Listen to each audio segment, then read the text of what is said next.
Ujú. Bueno, buenas noches. Eh, Les damos la bienvenida. Nos alegra mucho que estén hoy con nosotros para nuestra lectura desde Freud. Voy a compartir pantalla para empezar con pequeño este. Bueno. Entonces, voy a empezar recordando las próximas fechas. Ya estamos finalizando el año. Tendremos las próximas de noviembre, el segundo y el cuarto jueves de noviembre. Esto cae 14 y 28. Si no me fallan las cuentas. Bueno, el próximo 14 de noviembre trabajaremos otro caso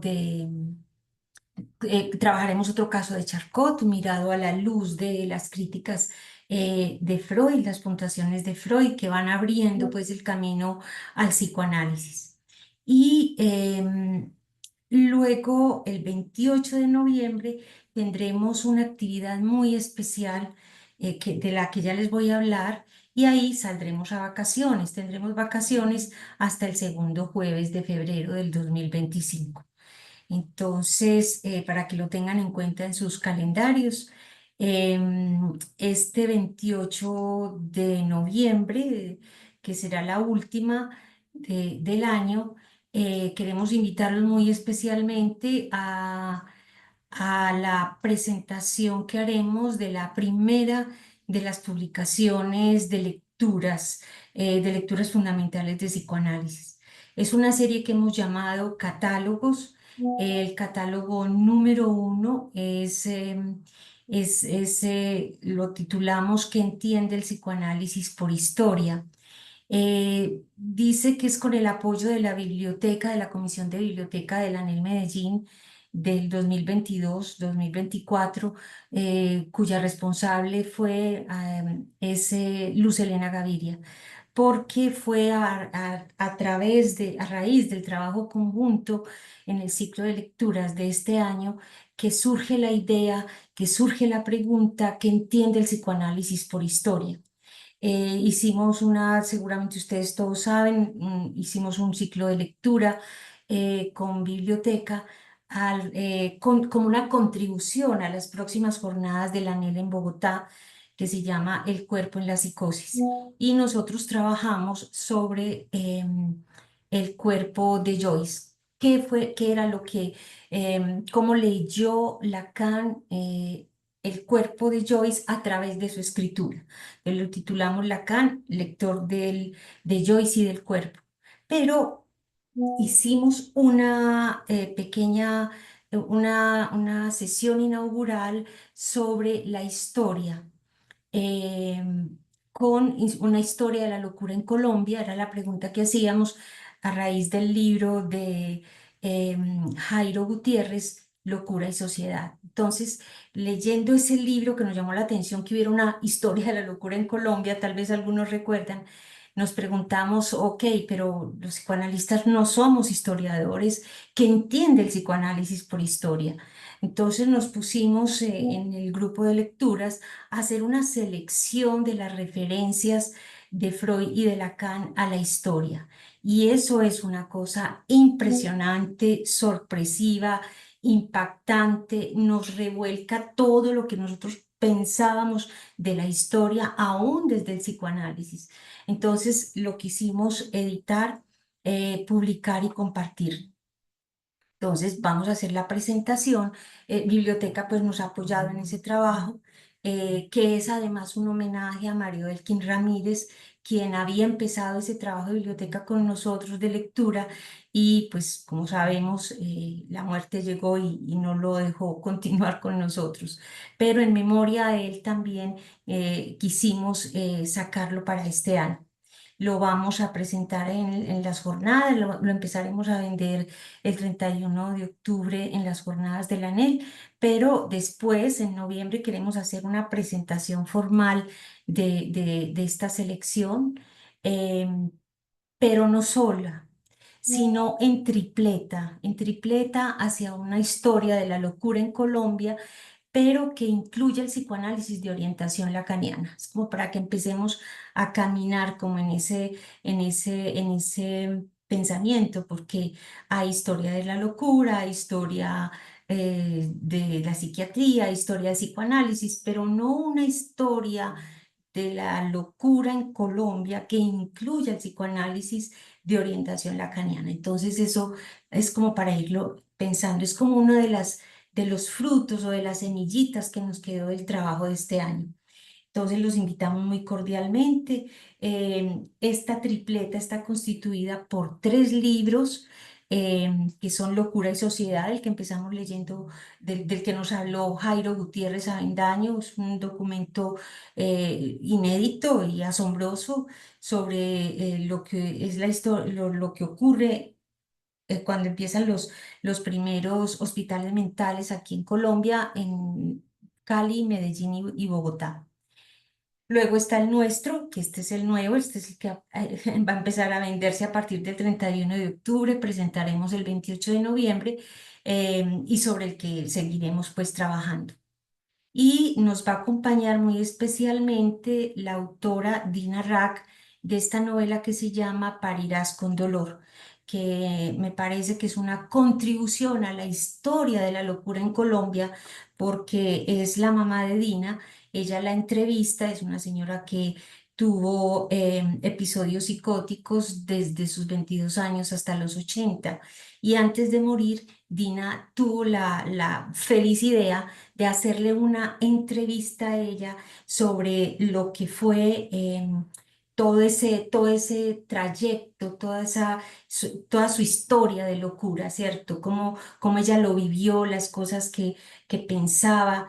Es un documento precioso para un psicoanalista. Entonces, vamos a contar con ella y bueno, claro, todos los integrantes de lecturas estaremos ahí seleccionando algunos fragmentos y comentándolos con ustedes. Entonces quedan muy cordialmente invitados. Esto será pues el 28 de noviembre a la misma hora, 7:30 de la noche, a través en el espacio de lecturas. O sea, ese día no leeremos Charcot, sino que tendremos esta presentación del catálogo. Y que se llama catálogo, van a saber por qué en esa época, en esa fecha. Es una sugerencia de Lacan, porque es que es eso, Lacan y Freud siempre nos revuelcan, y eh, Lacan decía que la significación de un término era el catálogo de sus usos, de los usos, de los empleos de ese término. También es otra dinámica muy distinta, otra perspectiva muy diferente de ver la significación. Y eso quisimos hacer, un catálogo de los usos del término historia a través de Freud y de Lacan. No todas las referencias están, es una selección, pero creemos que por lo menos abre el camino para pensar la historia desde el psicoanálisis. Bueno, entonces quedan cordialmente invitados. Vamos entonces hoy a retomar los puntos para iniciar nuestra lectura, los puntos que hemos visto de los 2 casos que hemos leído de Charcot. El primero era sobre el ataque histérico, y ahí vimos el- el- el- la manera como Freud, en una búsqueda muy fina y muy humana, encuentra que en lugar de las partes del ataque histérico, que es la parte epileptoide, la de los grandes movimientos, la de las alucinaciones, bueno, se me escapa la cuarta. Él logra ver que lo más esencial es que no importa cuál sea la parte del ataque, cualquiera que sea el ataque, siempre reproduce un recuerdo traumático para la enferma, algo que para ella fue traumático, impactante. Y nos muestra que el núcleo entonces del ataque histérico es ese trauma que empieza ella a recordar en cada ataque. Eh, eso es una parte muy importante. Y la segunda, que la vimos a partir del caso de coprolalia, nos nos muestra el mecanismo histérico de base, lo que él descubre como mecanismo histérico para todos los seres humanos a partir de la coprolalia, porque él la vincula con lo que fue el caso, o son los casos de voluntad contraria que él había encontrado en tratamientos de la histeria a través de la hipnosis.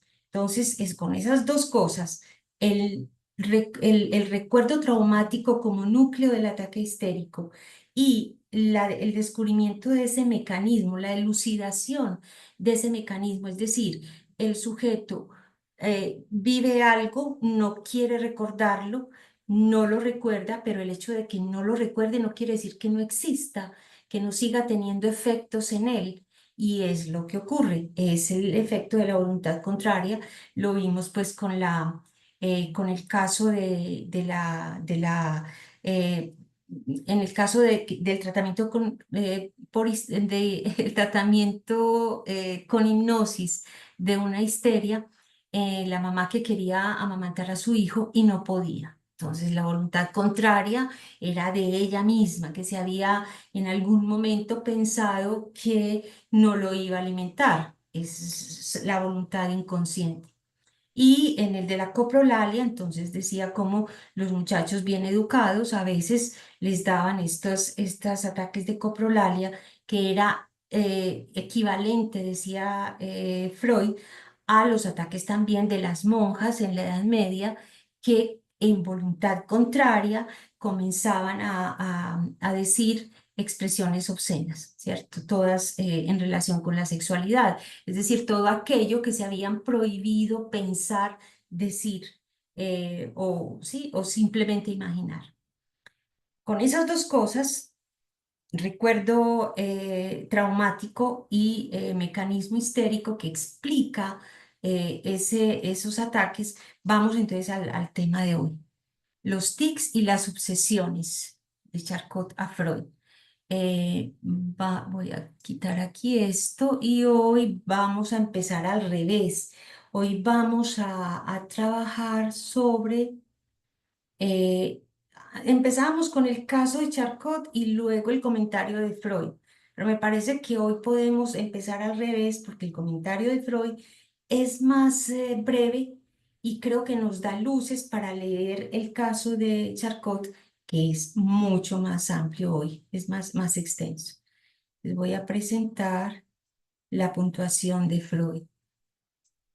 Aquí está. Bueno, entonces es este. Es en la página 142 del tomo 1 de Amor Rortu. Yo leo aquí lo que es la parte de los corchetes. Dice Strachey que la nota que hace Freud a su traducción de las lecciones del martes estaba en la página 142 y dice que Charcot elucidaba un caso que presentaba tics y representaciones obsesivas. Yo busco la selección en la versión francesa de las lecciones del martes. Yo no estoy segura que el caso que escojamos corresponda exactamente al del comentario de Freud porque no lo tenemos, el original. Pero por lo menos sí hay algo en el orden aquí de estos tics y representaciones obsesivas. Entonces, bueno, no sé, Andrés, ¿querés empezar a leer la nota Y porfa, de Freud? listo. Ujú. Dice, mencionaré aquí un caso interesante que he observado hace poco y que permite discernir una nueva variante en la relación entre TIC y representación obsesiva. Un hombre de 23 años me consultó a causa de unas representaciones obsesivas de naturaleza típica. Desde su octavo hasta su decimoquinto año, padeció de un vivotic que desde entonces le ha desaparecido. Las representaciones obsesivas aparecieron en el duodécimo año y en los últimos tiempos se reforzaron mucho. Ujú, ujú. Bueno, releamos ahí esta partecita. Dice, mencionaré aquí un caso interesante que he observado hace poco y que permite discernir una nueva variante en la relación entre TIC y representación obsesiva. Eso, entonces, una nueva variante, ¿sí? Una nueva variante de esa relación que se puede establecer entre el TIC y la representación obsesiva. ¿Nueva respecto a qué? Podemos suponer que es a lo que va a plantear Charcot en el caso, ¿cierto? Esto es nuevo. Ahora, lo bonito es que él nos va a dar esta viñeta clínica, Freud, como para que veamos cuál sería esa nueva variante. Entonces, volverla a leer para que veamos en qué consiste esa relación. Por, Dice, un hombre de 23 años me consultó a causa de unas representaciones obsesivas de naturaleza típica. Desde su octavo hasta su decimoquinto año padeció de un vivotic que desde entonces le ha desaparecido. Las representaciones obsesivas aparecieron en el duodécimo año y en los últimos tiempos se reforzaron mucho. bueno, entonces, ¿qué podemos decir nosotros aquí? ¿Cuál es ese vínculo? ¿Qué les parece? O sea, tenía 8 años cuando tenía el tic, ¿sí? Tuvo tic desde los 8 a los 15. A los 12 aparecen las representaciones obsesivas. O sea que tuvo 3 años con simultáneo el TIC Mm, y la representación, las representaciones obsesivas. Exacto. Decir representaciones obsesivas, me pregunto, habla de que neurosis obsesiva de naturaleza típica, que sería Sí, como sí, interesante sí. mirar eso. Ahorita las vamos a ver. Charcot nos va a Es, hablar de ellas. Ujú. Yo veo ahí como un viraje interesante porque el tic uno lo puede pensar primero en el orden de la histeria, que es el movimiento pues muscular, y luego la Ah, representación obsesiva pues del lado de la obsesión. Entonces puede llegar a un punto en el que esa representación obsesiva reemplace al tic. pero la representación es acción también. no, la No. representación son los pensamientos obsesivos. Exacto, ajá. Representación son pensamientos, ideas obsesivas Ujú, en este momento, sí. sí. De pronto toda obsesión encubre algo histérico. Ah, no, es que sí, siempre la base, por eso lo vimos en la ocasión anterior. La base de todas las estructuras, incluida la psicosis, es la base histérica, es la base de este mecanismo del Claro. que nos hablaba él en la ocasión pasada, de la voluntad contraria. El sujeto no quiere pensar en eso, no me hables, no quiero hablar, no lo quiero ver. Pero entonces la diferencia entre la neurosis y la psicosis no es el tipo no es la reacción del sujeto, sino el mecanismo ya del rechazo, que es lo que nos enseña un poco a dilucidar Lacan, ¿cierto? Mientras que, y a partir del mismo Freud, porque Freud más adelante va a decir, en la psicosis ese rechazo es radical en el sentido de que el sujeto no quiere saber de eso, pero absolutamente nada. Ana, dijiste ese rechazo es Radical.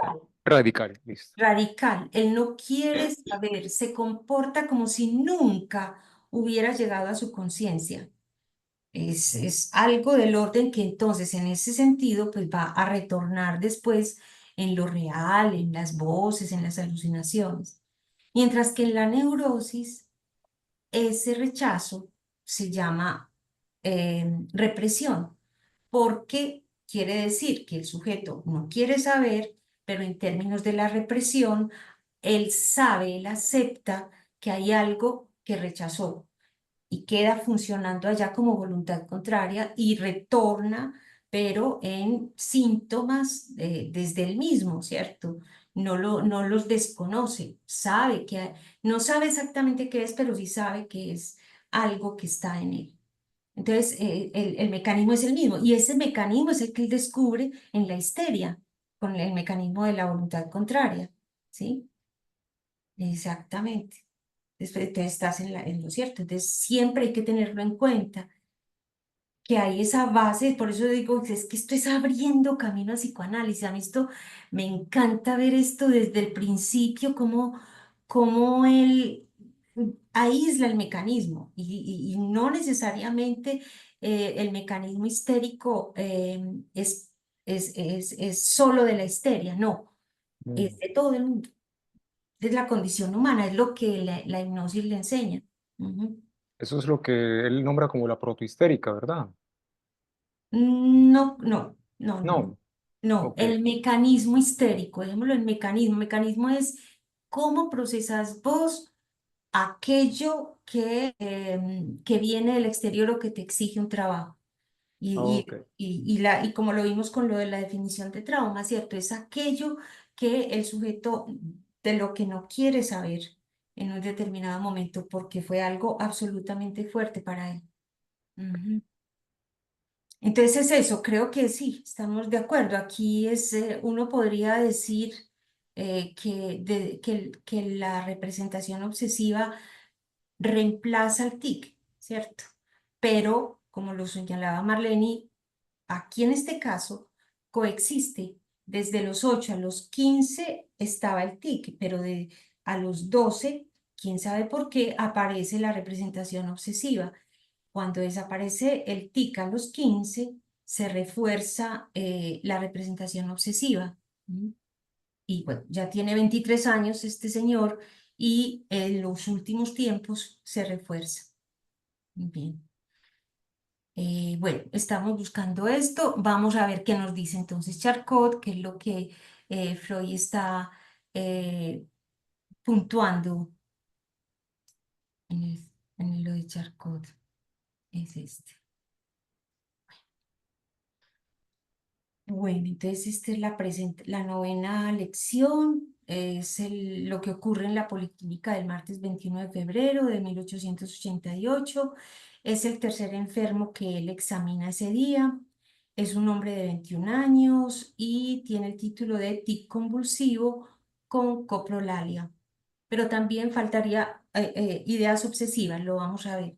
Es un poquito extenso y se necesitaría alguien que lea como Charcot, alguien que lea como el enfermo y alguien que lea como el hermano del enfermo. Necesitamos tres lectores.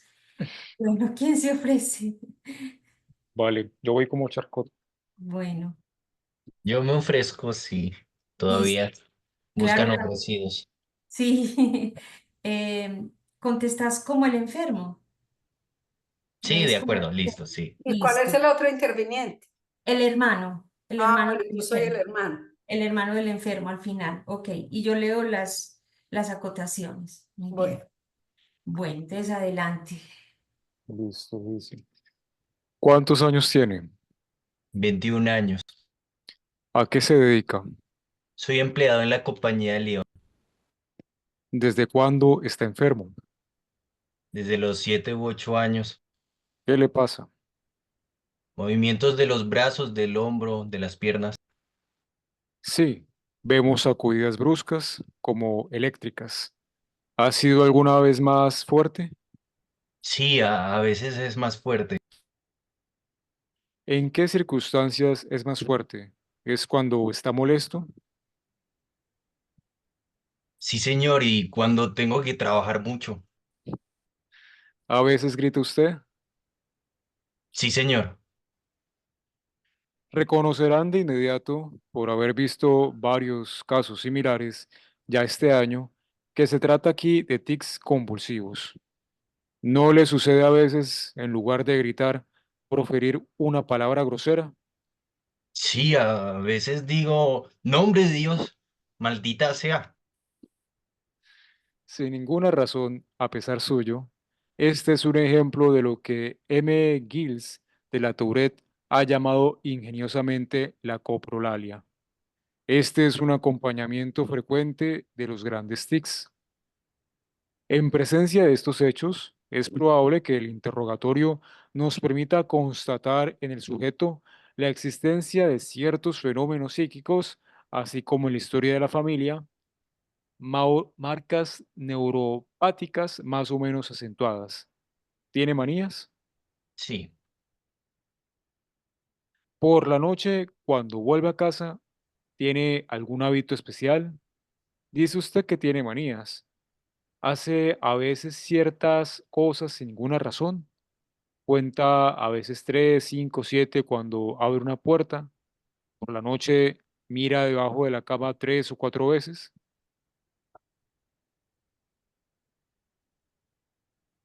Tu micrófono, Camilo. ah, sí, señor, hago todo eso. ¿No se asegura usted 3 o 4 veces de que la puerta esté cerrada con llave? Estoy un poco perdido. A ver, Y aquí está. perfectamente es eso. Sí, exacto, aquí. Ujú. ¿No se lava la mano 36 veces al día? Ah, No, Eso forma parte de otra serie, la misofobia, que, por cierto, también entra en la categoría de la neuropatía de la duda. A propósito de la misofobia, he visto recientemente un caso muy notable en la especie y al mismo tiempo muy triste. Se trata de un pobre veterinario de provincia que, en varias ocasiones durante su juventud y niñez, ha mostrado los estigmas de la enfermedad de la duda y el tacto. Desde hace unos meses le ha resultado imposible dar la mano desnuda a nadie y constantemente lleva guantes. Pero lo más grave es que sobre todo a los animales a los que no puede tocar ni siquiera con sus guantes. Él teme el contagio y solo sueña con contagios, rabia, bacilos y microbios. De hecho, se vio obligado a abandonar su profesión hasta entonces lucrativa. ¿Podrá alguna vez recuperarla? Este enfermo no es nada quisquilloso. No vayan a creer que el tic sea un acompañamiento necesario de las ideas obsesivas. Es solo un acompañamiento frecuente. Se pueden ver los tics sin un trasfondo mental aparente. Sin embargo, esto es raro cuando, como en nuestro caso, se trata de un tic muy acentuado, de un gran tic. Bueno, dejemos hasta ahí y comentemos un poquito para que luego veamos ya lo que va a pasar cuando se dirige al hermano. Em, retomemos aquí porque sí, es extenso. Entonces, en este caso, mm, me llama la atención, no sé si ustedes también, que es que él está enfermo desde los 7 8 años. Lo mismo que el enfermo que traía Freud, ajá. que también desde los 7 8 tiene el tic y pues este tiene 21. Eh, bueno, eso quería como subrayar. Eh, no sé si alguien quiere comentar algo, le llamó la atención algo. Pero es que es similar en el sentido de que está el TIC y están como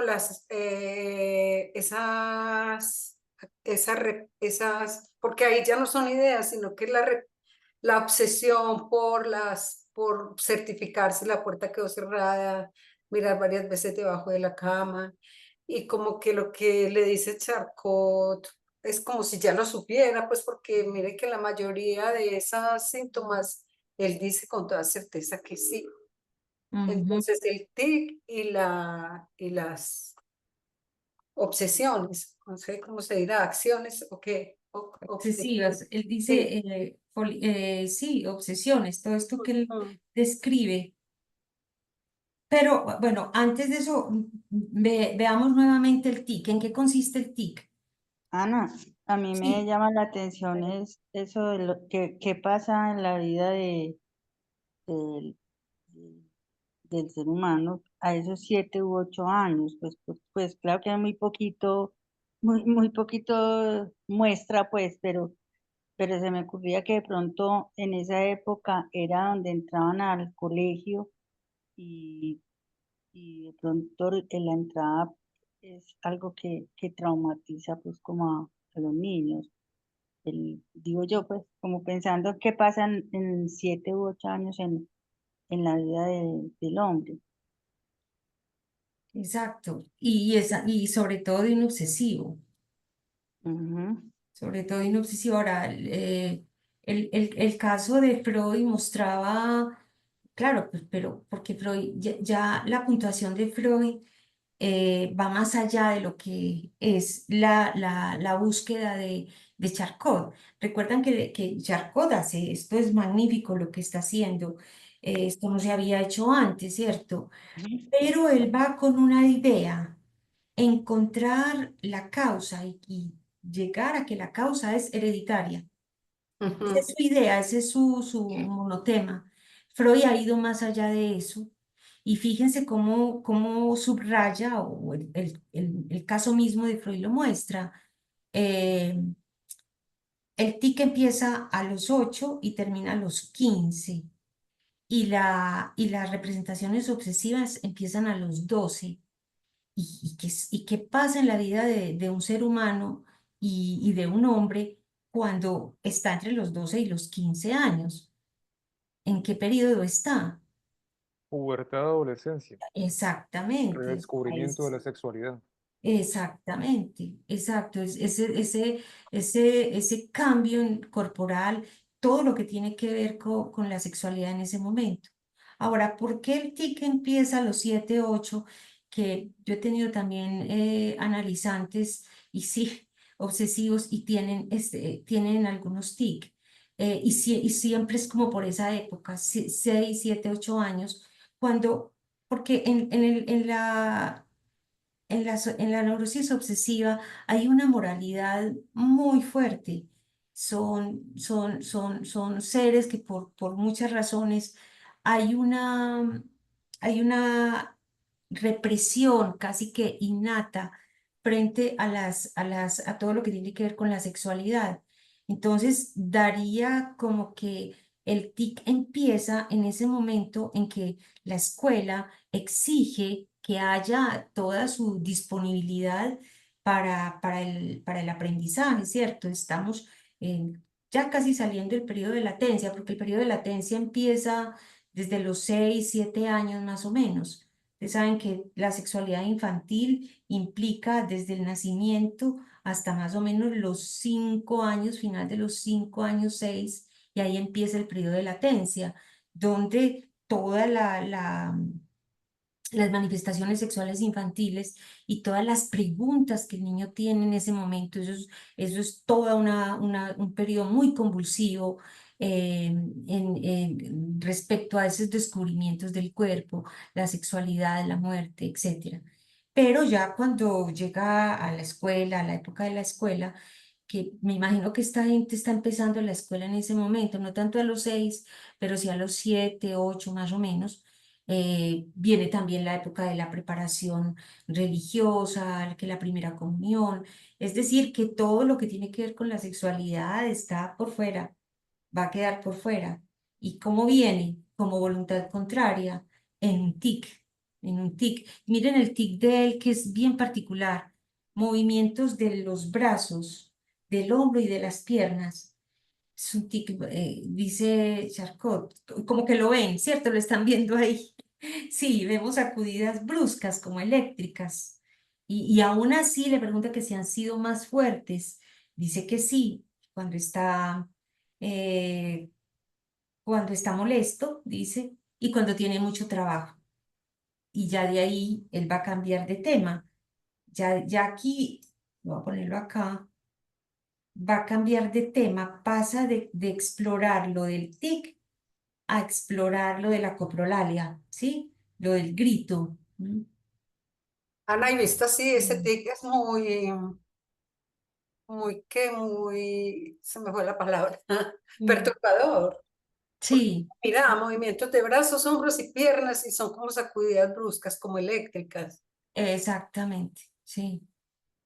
Anaída, además, también veo que así como a los 7 años, lo que argumentabas frente a la escuela, veo Ujú, que a los 21 años también hay otro tipo de exigencia y que ujú, tiene que ver con su crecimiento, con la obligaciones laborales. Sí. Ujú. Ujú, Y él También es la argumenta eso mayoría de ahí. edad. mm, Argumenta que que le pasa sobre todo en el momento que le hacen una exigencia mayor al trabajo. ujú, ujú. Exactamente, sí, exacto. Entonces, sí, son momentos como claves que se van repitiendo. Entonces, bueno, ya Charcot ahí ha examinado lo que tiene que ver con la expresión del tic que él llama convulsivo, porque no lo puede frenar. Eh, los TIC que yo conozco, pues, de los analizantes que he tratado, son más atenuados, ¿cierto? Mover Ujú. un dedo, tener un cierto tic con los ojos frente a ciertas determinadas situaciones. Casi que son tics imperceptibles. Aquí, y este sí está muy Ujú. grave, ¿cierto? Un convulsivo, dice. Bueno, y ya pasa a explorar lo de la coprolalia. Ya él ha estado trabajando.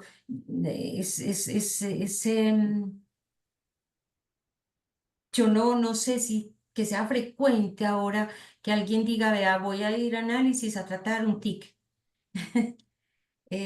No sé si ustedes Sí, saben. Sí, tengo un caso así. cómo se presentan con tics, vienen tics, pero que sea, es el motivo de consulta. Eh, Ujú. es uno de los motivos, sí, en el ojo, en realidad, sí. ¿Qué le molesta? Ujú. Ok, bueno, pasemos a la coprolalia, que también pareciera como extraño. Sí, en algún momento sí escuché de una chica que tenía coprolalia hace unos 2, 3 años. Y aquí, bueno, aquí las preguntas son concretas, ¿cierto?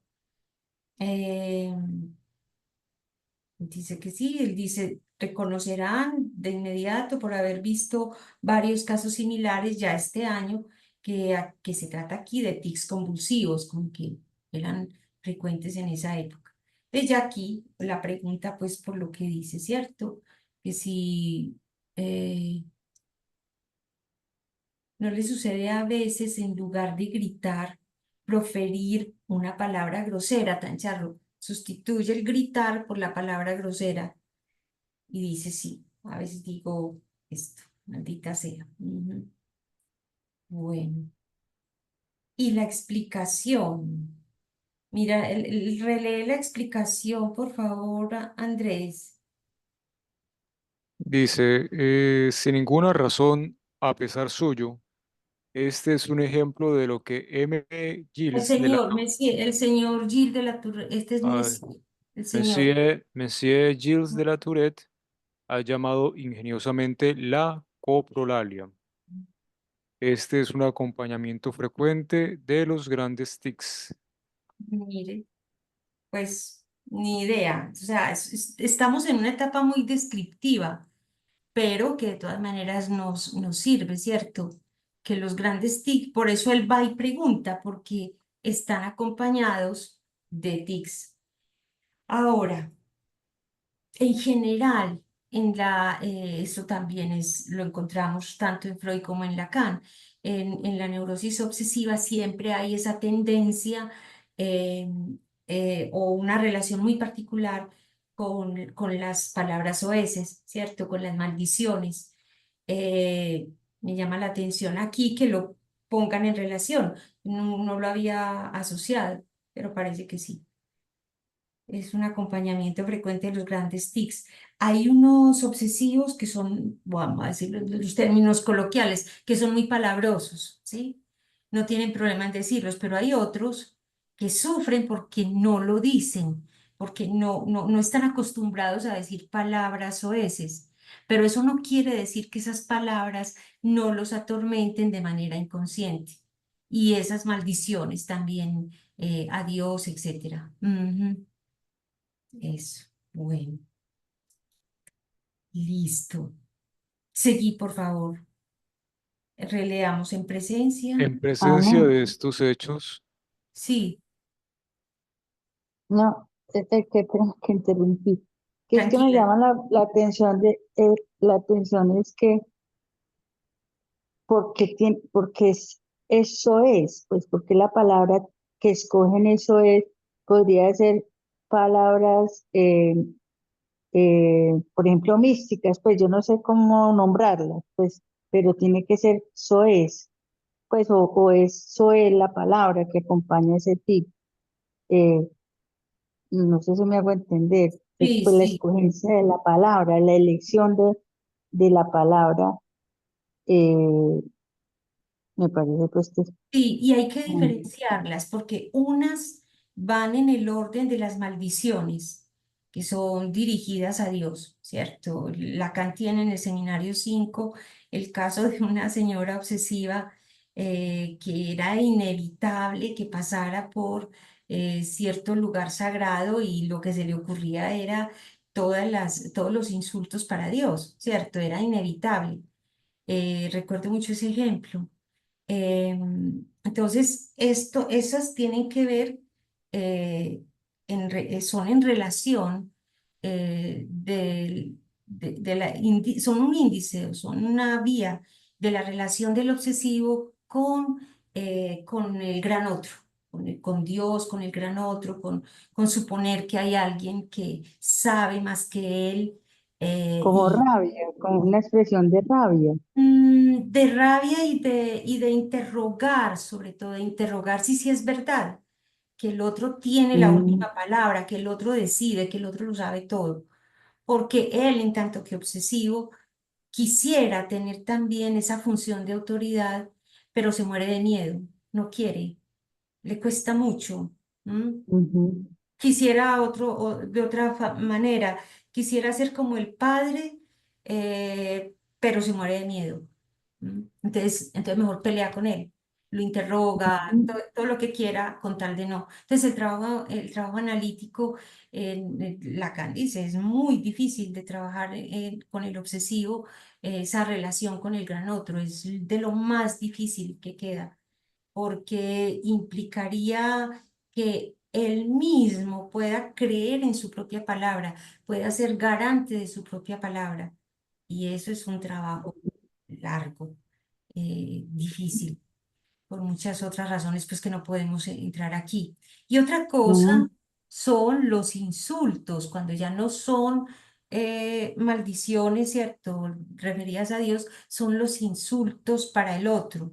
Este hijo de tantas, bueno, todo, y esos insultos son nombres que van a tener, son equivalentes a los nombres, y nosotros sabemos que en psicoanálisis el nombre es muy importante, el nombre propio es muy importante. Entonces, ahí el trabajo es en relación con el nombre propio. Ujú, eso.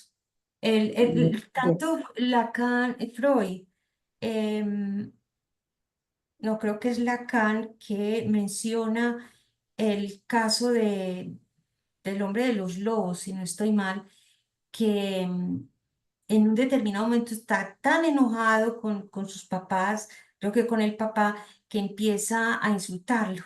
Y le dice, tú, mesa, plato, pocillo.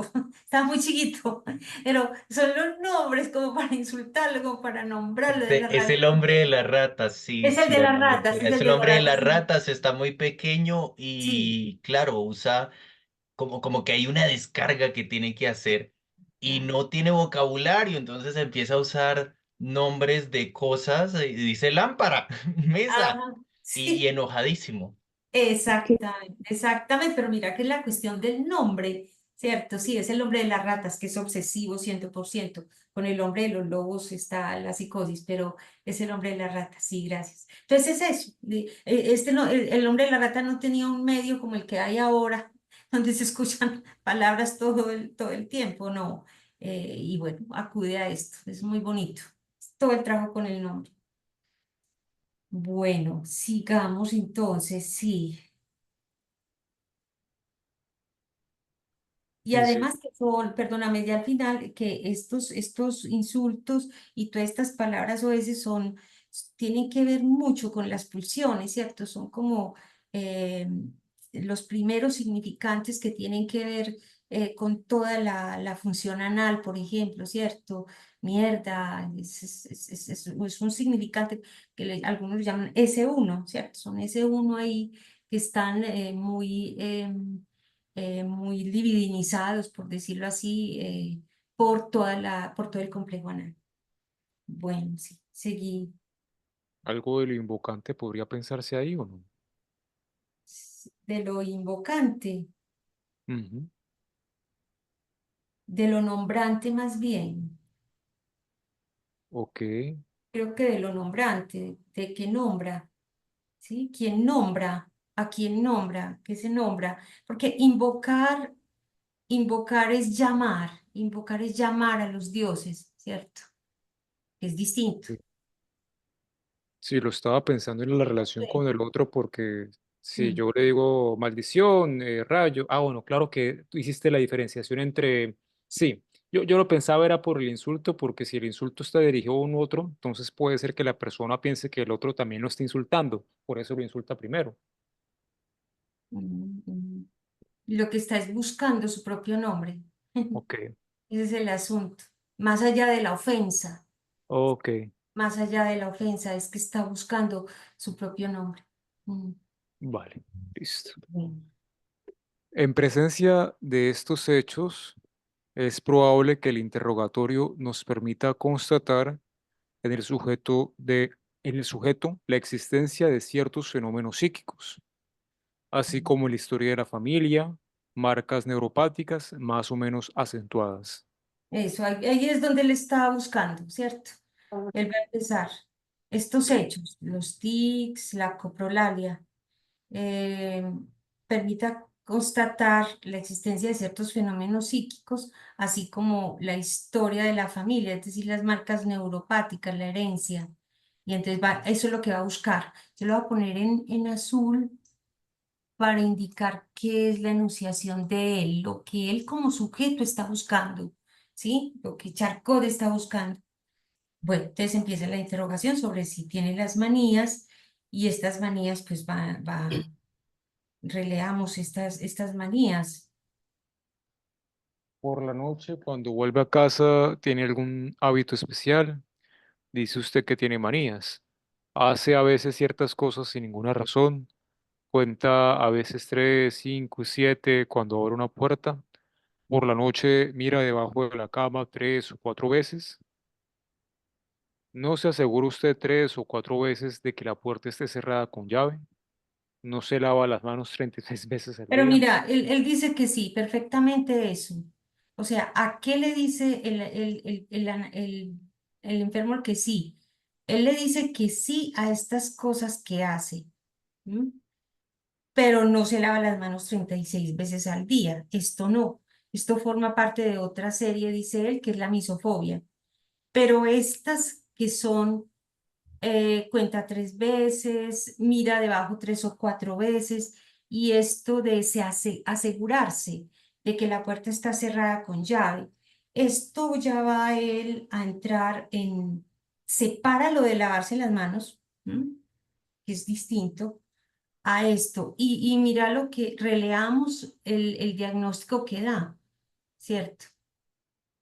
Porque ellos están nombrando aquí, eh, hasta ese momento la nosología nombraba estas representaciones obsesivas como que tenían que ver con la folie de doute, es decir, la locura de duda, lo que era todo lo de la locura de duda. Entonces él va como para acentuar esa parte. Releamos porque también va a darnos otro casito ahí, otra viñeta clínica. Eso. Di, esto forma. Dice, eso forma parte de otra serie, la ¿No? misofobia, que, por cierto, Ay, perdón. también entra en la categoría de la neuropatía de la duda. De la duda. A propósito de la misofobia, he visto recientemente un caso muy notable en la especie y al mismo tiempo muy triste. Se trata de un pobre veterinario de provincia que en varias ocasiones durante su juventud y niñez ha mostrado los estigmas de la enfermedad de la duda y el tacto. Eso se llama así, folie de doute y de toucher. Toucher es el tacto en francés. Entonces, esa enfermedad de la duda y el tacto, que también aquí están juntas, me llama mucho la atención, ¿cierto? Y entonces nos va a mostrar este señor. Es un pobre veterinario de provincia. Desde hace unos meses le ha resultado imposible dar la mano desnuda a nadie y constantemente lleva guantes. Pero lo más grave es que es sobre todo a los animales a los que no puede tocar, ni siquiera con sus guantes. Imagínese, y de eso vive. Es increíble, y sobre todo que él es veterinario, los tiene que tocar. Sí, seguí. Él teme el contagio y solo sueña con contagios, rabia, bacilos y microbios. De hecho, se vio obligado a abandonar su profesión hasta entonces lucrativa. ¿Podrá alguna vez recuperarla? Este enfermo no es nada quisquilloso. No vayan a creer que el tic sea un Perdóname, yo ajo. voy a separar esto para indicar que es cierto, esa fue la viñeta clínica, y cuando Ujú. dice este enfermo no es nada quisquilloso, se refiere al Al que muchacho. está tratando, sí. Exacto. Ajá. Ajá. Este enfermo no es nada quisquilloso. No vayan a creer que el tic sea un acompañamiento necesario de las ideas obsesivas. Es solo un acompañamiento frecuente. Se pueden ver los tics sin un trasfondo mental aparente. Sin embargo, esto es raro cuando, como en nuestro caso, se trata de un tic muy acentuado, de un gran tic. Ahora sí. Ujú. O sea, no vayan a creer que el tic sea un acompañamiento necesario de las ideas obsesivas. Es frecuente. Se pueden ver los tics sin un trasfondo mental aparente. A ver, tratemos de entender eso. ¿Qué significa? Que se pueden ver los tics sin un trasfondo mental aparente. Es decir, Sin las representaciones obsesivas. obsesivas, que serían las psíquicas. Sin embargo, dice, esto es raro cuando, como en nuestro caso, se trata de un tic muy acentuado, un gran tic. Mm. Tic muy acentuado, un gran tic, como antes era el gran ataque histérico, los pequeños. Ana Victoria, tal vez por eso usted decía que no es frecuente en su manera de ver que una persona acuda o busque ayuda por un tic, Exacto, ¿cierto? porque es como secundario el asunto. Ujú. Más fácilmente va por las ideas obsesivas, eso sí, y aún todavía los tenemos, ¿cierto? Pero que por el tic solo, no tanto, sí. Bueno, entonces ahora sí, dirigiéndose a la persona que acompaña al enfermo. Adelante. ¿Es usted su hermano? Sí, señor. ¿Tienes otros hermanos, hermanas? ¿Han estado o están enfermos de los nervios, de la cabeza? Tengo hermanas, nunca han estado enfermas, nunca han tenido ataques de nervios. ¿Conoció a su padre? Está vivo. Él ha tenido reumatismos, no le conozco enfermedades nerviosas. Igualmente para mi madre, ella también está viva, no ha tenido enfermedades nerviosas. ¿Conoce usted a la familia de su padre? ¿Tienes tíos? Tengo 3 tíos y 2 tías por parte de mi padre. ¿No tienen enfermedades nerviosas? Están muy nerviosos, pero no he oído decir que tuvieran afecciones particulares. ¿Y hay algunos que sean originales, extraños? Hay uno que no es débil de mente, sino que es muy original. No hace nada como todo el mundo y se viste de una manera particular para hacerse notar. ¿No tiene profesión? Él es fabricante de joyas. ¿Está casado? Sí, tiene 3 nietos. ¿No tiene enfermedades? Hasta ahora no. ¿Conoce usted a sus tías maternas? ¿No tienen algo? Son muy impresionables, pero no tienen enfermedades que yo sepa. ¿Sin ataques? No. y Es su buscando. abuelo. Mire cómo él sigue buscando en la familia, ¿cierto? Oye, qué Sí, persistencia, caramba. sí, exacto, sí. Es que esa búsqueda intencional también puede desviar como la misma búsqueda, los resultados. Es como Claro, sí. cuando uno plantea una hipótesis de investigación, pero quiere a toda costa como Demostrar que eso es constatar que así. la hipótesis que uno tiene que ser pues a su favor, ¿cierto? Exacto, sí. Sí, ahí Sigamos. está que explora todo el árbol genealógico. Sí, Ana, y sí, también noto, pues sí. se me asemeja esa consulta como a la consulta que hace el neurólogo con el paciente que llega con un tic, Ujú, con, empiezan a indagar es más sobre la familia que sobre el tic propiamente, sobre el síntoma, ujú, exacto. más que por lo que ella siente.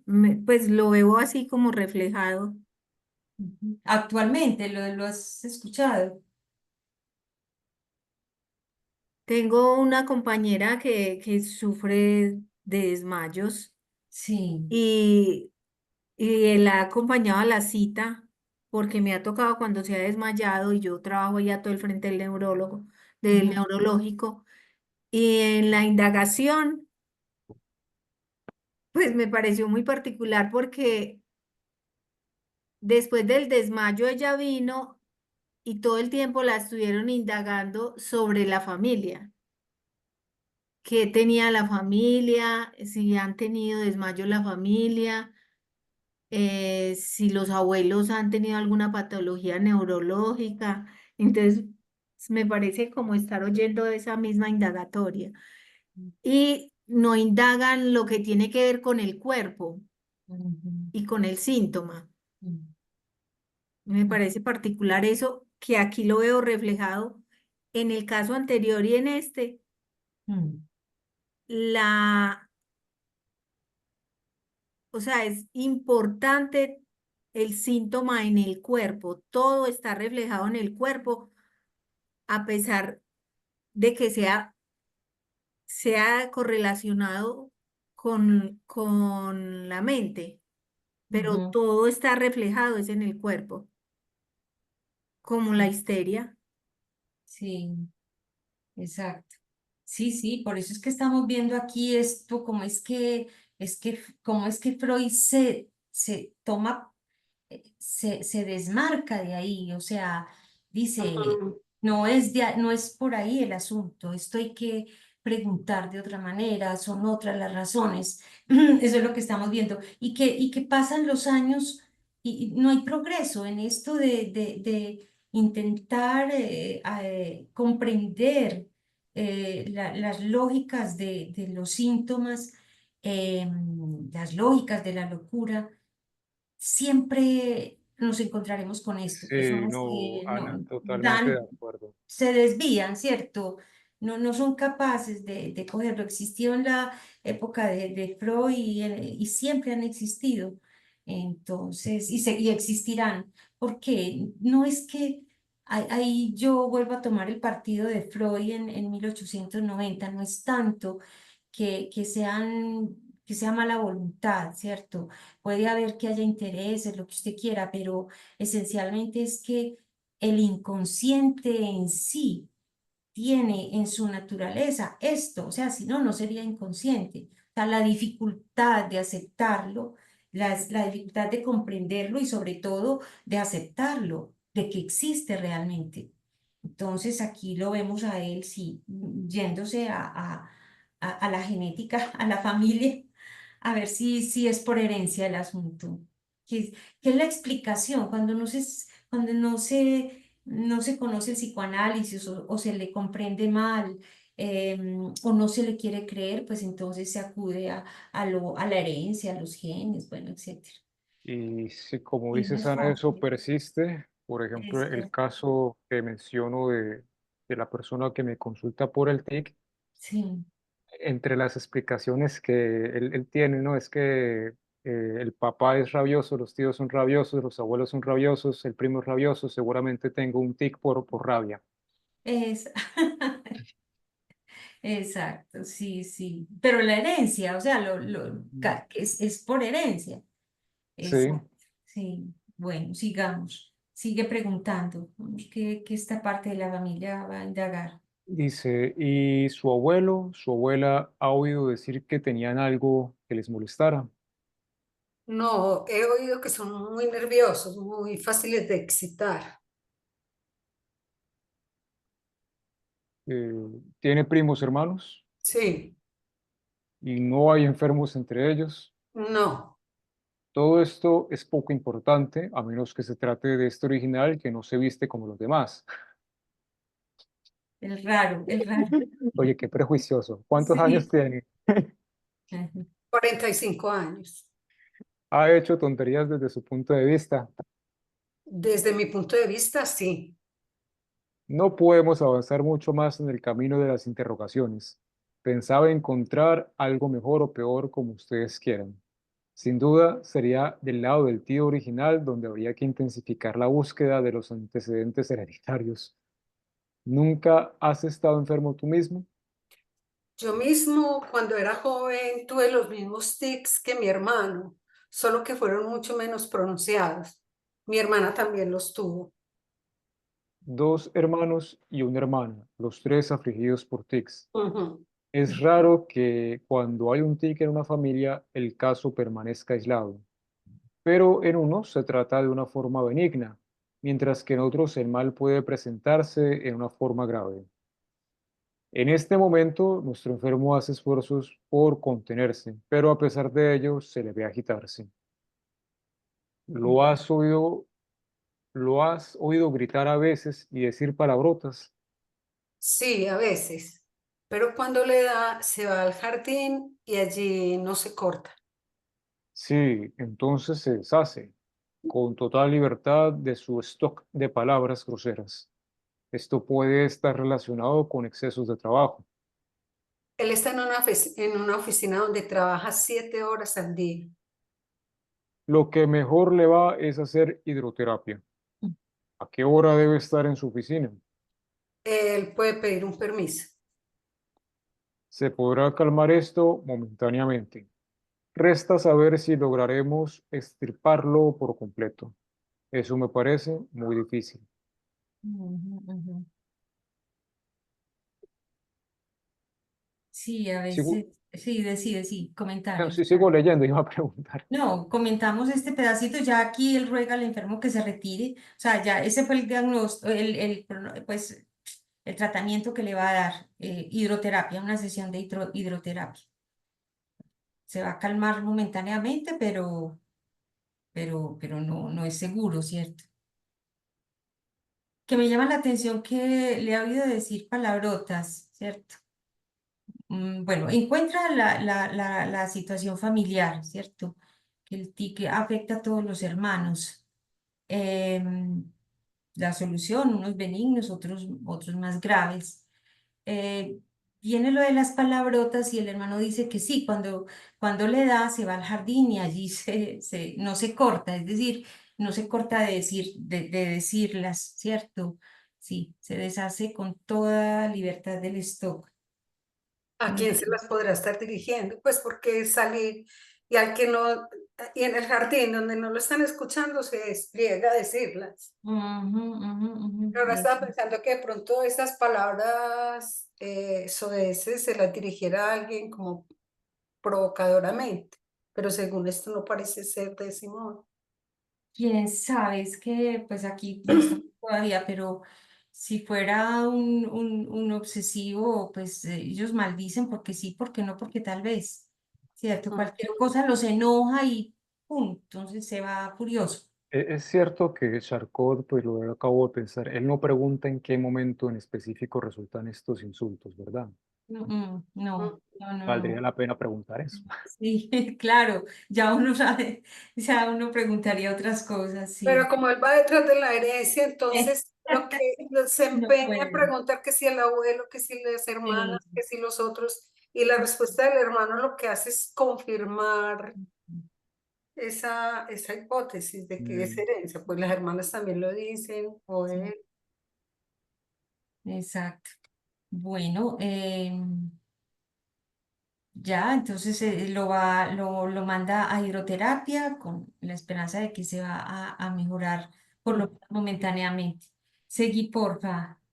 Ahora, a mí Termina, sí. ya es especulativo de mi parte, pero no me parece gratuito que tengan un tío excéntrico. Sea No lo que sea, falta. sea lo que sea que estén reprimiendo, podría decir, de pronto el tío fue el de la familia el que, bueno, de pronto por su excentricidad logró hacer algo con eso. Ujú, ujú. Sí, sí, no falta el tío excéntrico en ninguna familia, pues tampoco. Ujú. Sí, Qué bueno, bueno. sí, Sí, sí, yo lo decía, era como el que logró hacer algo con eso que de pronto puede estar reprimiendo a nivel familiar, ¿sí? Tú sabes que hay algunas familias que pueden tener un tema más, que es el que generan este tipo de comportamientos, síntomas. O sí, como digo, puede ser especulativo de mi parte pensar que de pronto el tío fue el que incluso supo lidiar con eso a su manera, por eso resultó excéntrico. sí, aunque un original que no se vista como los demás. Puede ser también una psicosis ordinaria. Son tipos muy, a veces, estos raritos que se la logran establecer muy bien, pues ya mirándolo retroactivamente. En la Oh, literatura hay muchos, ¿cierto? En la literatura hay muchos loquitos así. ¿Y qué es eso? Logran porque no se trata de represión, o sea, no podríamos decir que entonces el que no reprime va a estar aliviado, que no se trata de esto, ¿cierto? Se trata, es más complicado el asunto. Eh, las represiones son necesarias, son ujú, inherentes a la condición humana. La cuestión es de qué manera, ¿cierto? El psicoanálisis nos enseña a reconocer esas primeras represiones y a ponerlas en su lugar, a verlas desde otra perspectiva. Pero si es una estructura psicótica, pues no, se trataba de una forclusión y de lo que vos decís, ¿cierto? Los arreglos, la manera como él encontró para estar en la vida sin eso. problemas. Ujú, Lo ujú. que te permite decir que es una psicosis ordinaria, creo que así lo llamas, es por el tema de la vestimenta. ¿Hay algo en la vestimenta que pueda ayudar a pensar que es algo del lado de la psicosis? Eh, por lo que él dice más arriba también. Sí, puede ser. Claro que nunca podemos decir eso, o sea, hasta no escuchar al sujeto y ver cuál es su vínculo con el lenguaje, cómo se nombra él, cómo está en su estructura. eh, sí, porque la estructura es la relación del sujeto con el lenguaje, con la palabra que lo nombra. A partir de ahí va a determinar su vínculo con los demás, con su cuerpo, con el goce, con la vida, etcétera. Pero eso es lo fundamental porque es lo que estructura desde el momento en que nacemos. Es el desafío desde el momento en que nacemos. Entonces, la estructura no tiene que ver, no podemos definir una estructura por un síntoma, por una manera de ser, por un carácter. Hay que escuchar al sujeto en lo que dice, desde sus dichos, es la única manera. Pero sí es, lo digo desde la literatura misma que les decía, que cuando uno se acerca a obras literarias y ve este tipo de tíos raros, casi siempre en lo que dicen uno reconoce que hay una estructura psicótica, es por eso que lo digo, pero no podemos decir pues que todo el que se vista raro es una psicosis ordinaria. No, pero si es psicosis y se viste raro, es porque esa rareza le permite no desencadenarse, ¿sí? Es un anudamiento que le permite estar anudado. Ujú, es eso. Ana, el recuerdo encubierto es equivalente a la represión. No, es una No. manifestación de la Ah, ya. represión. Es una manifestación de la represión. Sí. Bueno, entonces aquí vamos con la conclusión de Charcot. ¿Qué le dice a los estudiantes? Dice, en este momento el enfermo está bajo el efecto de una exacerbación de su mal desde hace algunas semanas. Es posible que esto sea consecuencia de un exceso de trabajo de oficina. Con descanso, el uso de la hidroterapia y la gimnasia se podrá alcanzar la calma, pero dudo que alguna vez se cure en el sentido riguroso de la palabra. Toda su vida permanecerá más o menos expuesto a los embates de su mal. Tiene toda la razón. Ujú.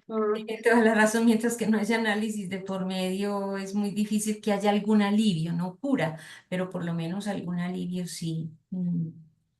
Sí. Ahora, que sea Hasta ahí consecuencia. él no intuye que haya esa posibilidad, pues a ¿Cómo? salir. Mm, Hasta ahí él no intuye que haya esa posibilidad. No, Que va imagínate. más allá de eso ya es Freud. Sí, exacto, Mm. exactamente. Bueno, y eso es lo que Freud nos va a decir, ¿cierto? Ese vínculo que se pudiera establecer entre las ideas obsesivas y, y los tics. Bueno, falta un cuarto. Yo quisiera que avanzáramos una cosita en la lectura del tomo 1 de Freud, porque les cuento que no está fácil decidir para dónde cogemos. Ujú. Porque ya de aquí en adelante las notas son muy pequeñas. Esta, por ejemplo, es una cosa que ya habíamos leído varias veces. Es solamente estos dos párrafos, no solamente estos dos párrafos. Em, pero hay otras más grandes que dejaremos para enero, ya para febrero. Eh, Así que yo les propongo que leamos este como para que en la próxima podamos leer los otros pequeñitos y ya en febrero poder coger los otros dos casos grandes completos, que uno es de afasia y otro de una histeria masculina. Sí, bueno, veamos a ver si lo podemos leer. Alguien que no haya leído y que quiera leer. Satría, sí, estás por ahí, No, Satría. el internet terrible. Ah, bueno. Camilo, ayúdanos con esto, Ay, por Ya sí. A sí, ver, pero el internet está. esta ahí estoy. página. Yo Eso. creo Listo, que dice. Freud agrega una larga nota al pie sobre una extensa elucidación de Charcot, quien afirmaba que en ciertos casos podía sobrevenir a causa de un tipo particular de lesión orgánica central, una hemianestesia completa, idéntica a la hemianestesia histérica. Charcot negaba en particular que en esos casos hubiera hemianopsia. Esa, Cierta vez eso. Y la nota de Freud es esta. Ujú. Sí, Cierta vez que me tomé la libertad de interpelarlo sobre este punto y señalarle que eso contradecía la teoría de la hemianopsia, oí de él la hermosa frase: La théorie c'est bon, mais ça n'empêche pas d'exister. Es ujú, decir, la teoría es buena, pero eso no impide existir, ujú. siempre que uno sepa cómo son las cosas. Exactamente, muy bien. Oye, ¿sabes Bien, francés? Ay, sí, lo profesor. lee muy bien. Mira qué bien, Camilo. Qué bien. La Sí. hemianopsia es la falta de visión o ceguera que afecta únicamente a la mitad del campo visual. Ujú, ujú, exactamente. O sea que él decía que Freud pues agrega esta nota extensa que Charcot afirmaba que en ciertos casos podría sobrevenir eh, a causa de un tipo particular de lesión orgánica central, una hemianestesia, que hemianestesia sí es que se está anestesiado la mitad del cuerpo, ¿cierto, Satría? Sí. Eso. Idéntica a la sí, yo hemianestesia creo que sí. histérica, ¿sí? Pero Charcot negaba que en esos casos hubiera hemianopsia, es decir, que hubiera, ¿cómo es? Lo que La dijiste, hemianestesia es pérdida de todo tipo de Sino que la sensibilidad. hemianopsia sí suele. sino que la hemianopsia, ¿qué? Satría. Es de la Dios, visión, la de la hemianopsia, está visión, relacionada con la la visión. visión. Y la otra es falta de sensibilidad en un hemicuerpo, en la mitad del exacto. cuerpo. Sí. O sea, que él negaba que en esos casos, según entiendo, hubiera, pero ¿en cuáles casos? Es que esa es la cosa, porque si no, leemos al bulto, hacemos discurso y no, a ver, Freud agrega una larga nota al pie sobre una extensa elucidación de Lacan, quien afirmaba que en ciertos casos podía sobrevenir a causa de un tipo particular de lesión orgánica central, ¿sí? Causa de eso, una hemianestesia completa idéntica a la histérica, ¿sí? Serían idénticas. Y Charcot negaba que en esos casos, ¿en cuáles casos, chicos? ¿Ustedes qué dirían? ¿En cuáles casos? ¿En el de histeria o en los dos? Es que esto es lo que enreda en la lectura. En esos casos, ¿quiénes Yo son esos casos? creería, yo no sé si me escucho. A ver, sí. En esos ciertos casos, ¿o No, qué? eso como que no se escucha. Sí, sí te escuchamos, Atría, sí, sí te escuchamos. Ella no nos escucha. Sobre una extensa Sino que elucidación. yo hablo y se escucha como al rato, pero lo que iba a decir es que yo creo que cuando dice que, pues, que la hemianestesia, que la hemianopsia, o sea, lo de la visión, no esté en los casos de histeria, creería yo. Pero bueno, no sé si. O sea que cuando decimos esos casos, ¿a quién se está refiriendo? Aprender a leer ese, por esto se llama lecturas fundamentales de psicoanálisis, porque es que estas lecturas obligan a eso. Esos, ¿a quién se refiere? Como En a la, ciertos, yo creo que es a la orgánica central, quien digo yo. afirmaba que en ciertos casos, podría sobrevenir una hemianestesia completa idéntica a la hemianestesia histérica. Y En dice ciertos eso, casos. esa la hemianestesia completa, porque si fuera la histérica diría estos. Ujú. La Sí, pronominalización la hace al anterior. en esos casos, o sea que vos decís que, Marlene, que esos casos es las histéricas. Sí, porque Ana Victoria sin ese inciso le da el párrafo, sin el que tenés subrayado. Lo leo así. Freud agrega una larga nota al pie sobre una extensa elucidación de Charcot, quien él afirmaba que en ciertos casos podía sobrevenir una hemianestesia completa idéntica a la histérica y negaba que en esos casos hubiera hemianopsia, como si la hay en la histeria. Ujú. ¿Sí? ¿Lo leí bien? Sí, En esos casos decía hubiera que esa hemianopsia. de la lesión orgánica. Exacto, la de la lesión No había en esos hablado. casos. Ahora, que esa hemianestesia completa, Aunque yo diría que es al contrario. a ver, Digo a mi anestesia completa, perdón. Yo digo que es la orgánica, que está hablando de las orgánicas, digo yo. pero es que lo del orgánico, Adela, está diciendo que es a causa de La, un tipo sí, particular de lesión orgánica.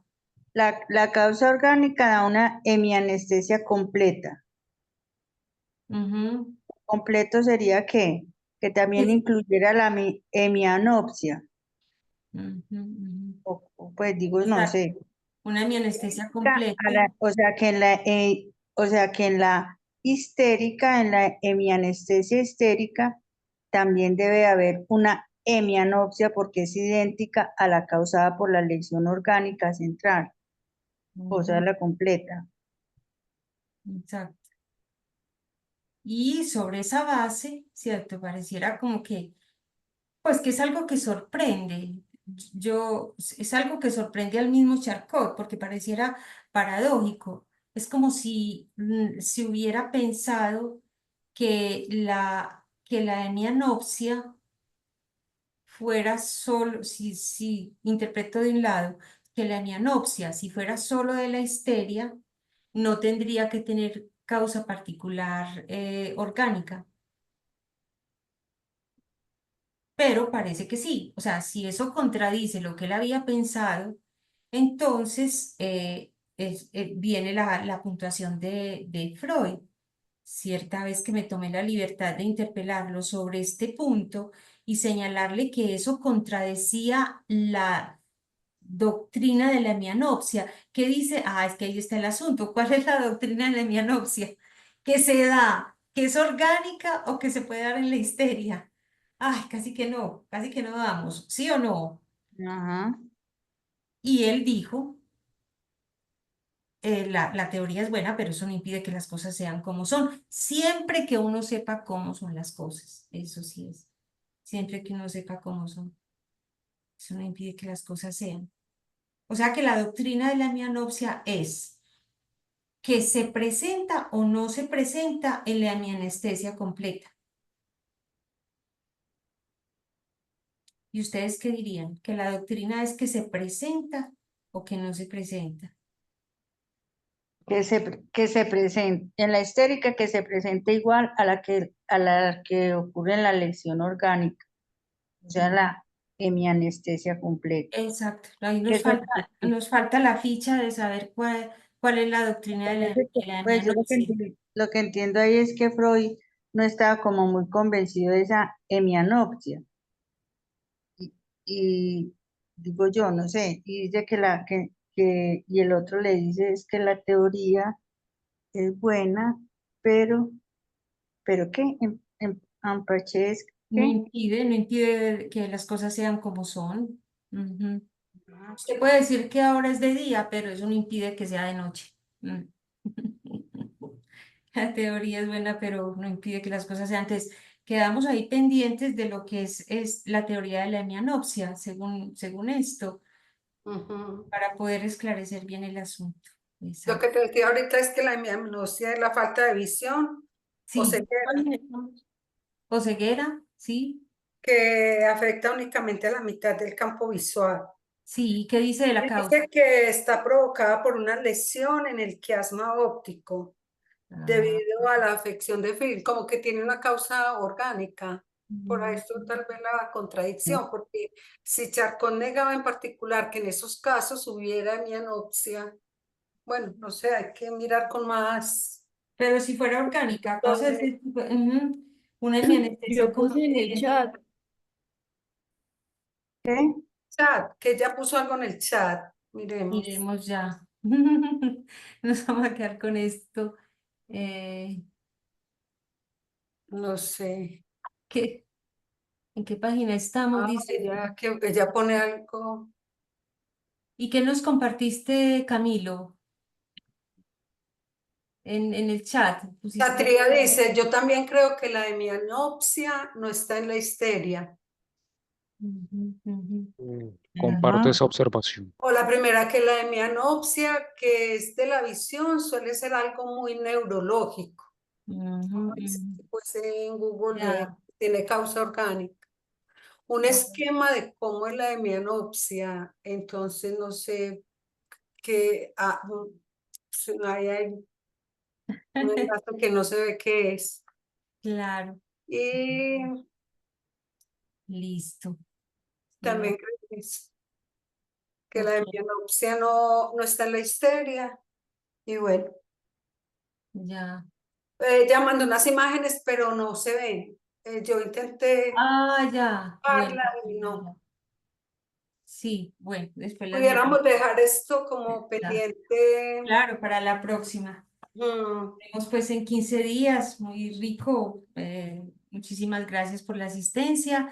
Recordamos pues anoten desde ya en sus agendas el 28 ya de está noviembre para la anotada. presentación y nos vemos después de las jornadas. Bueno, que pasen La buenas próxima. Muchas Chaito. gracias. A todos, muchas Chao. gracias. Una Bye feliz bye. noche. Chao.